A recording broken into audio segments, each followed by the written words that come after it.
Hi everyone, and welcome back to another Tuesday tip. And maybe this will be the most important Tuesday tip because it's all about how to sanitize your makeup products.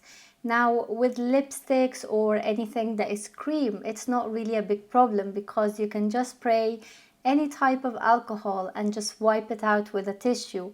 But what happens to all of your powder products like your blushers, your bronzers, your highlighters and all of these products? So there is a different type of alcohol that you can use on your powder products in order to sanitize them, but at the same time not ruin the texture. So the alcohol that you have to use to sanitize your powder products is this one here, and this is the isopropyl rubbing alcohol 70%, and I've bought this one from Amazon. You can see I've bought the big size, and this is great because what I do is I just decant some of the product into a spray bottle and I can just have that for my makeup or my makeup kit. I use this when I go to clients to sanitize all of my makeup. So let me give you a quick demo.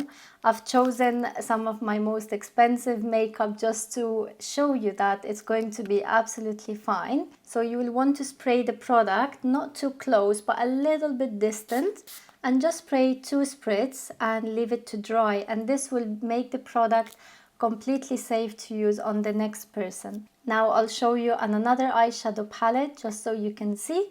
So the same exact process, and you just leave it to dry. So this was my Tuesday tip on how to sanitize all of your powder products.